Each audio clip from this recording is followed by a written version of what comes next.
People make time for everything and everyone else in their life, but they never make time for themselves. If you go up to someone who you know and say, like, would you like to catch up for coffee? Let's do coffee. They're like, oh, I can't this week, but I can next week. How about Thursday, 7 p.m.? Perfect. I'll see you at this place. When was the last time someone is willing to take time out of their life to spend time with themselves? So if I wanted to get to know you, and we've had one dinner, and we had a great conversation, we're spending time here. If I wanted to get to know you, I would have to spend time with you. We'd have to meet up for coffee, a glass of wine. If I really want to get to know you, maybe we meet up once a week. Every Friday night we go out for a glass of wine, we chat for a couple of hours. After a year, I'd get to know you really well, you'd get to know me really well. But it requires me spending time with you. So if you want to get to know yourself, you need to spend time with yourself. But in a way that you can inquire, right? So people say to me things like, oh, I walk my dog in the park, that's my time with myself. And you're like, no, it's not. That's you walking the dog. People go like, oh, I go for a jog, that's my alone time. No, that's you jogging, avoiding traffic, watching where you're stepping so you don't trip and fall over. Spending time with yourself is sitting down, closing your eyes, not interacting with the outside world, and actually going inside and having that conversation. The same conversation I would have with you and say like, hey Brian, so where did you grow up? You know, you said California, do you like to surf?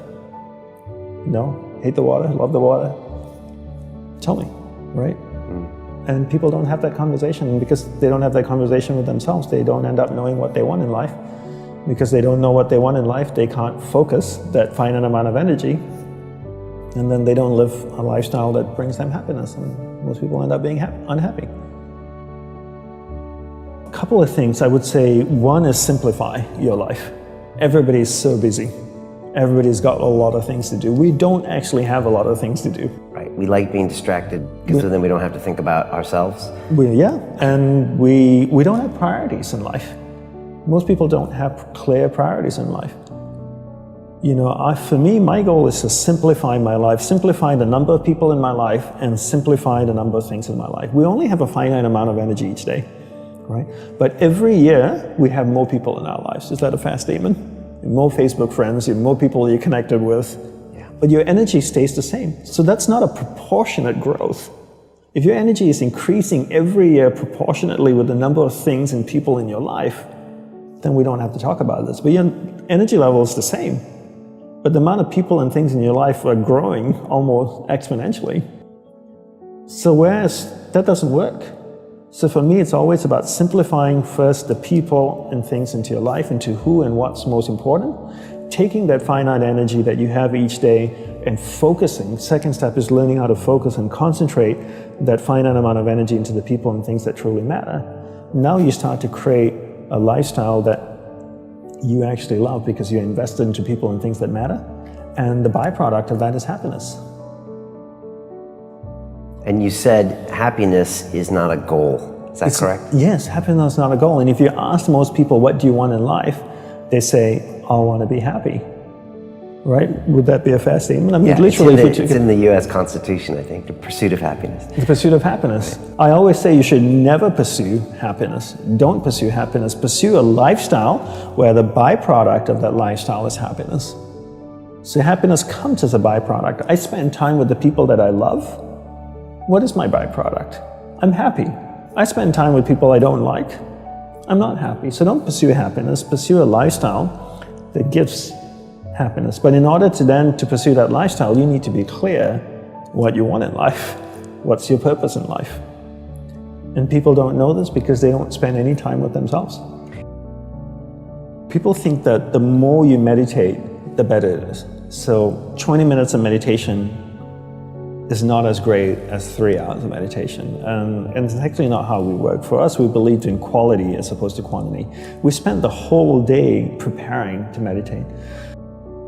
What comes before meditation? Concentration. Concentration comes before meditation. So you need to learn how to concentrate in order to meditate. And we believe that you can't meditate if you can't concentrate.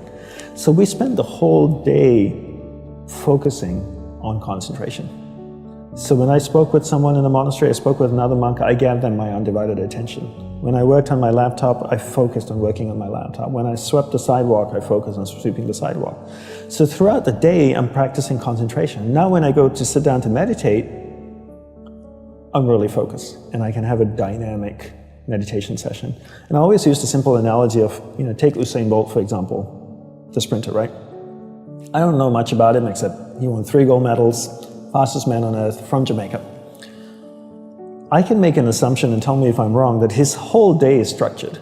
That he eats the right kinds of food and drinks the right amount of water. He goes to the gym. If you look at the boy, he's ripped, right?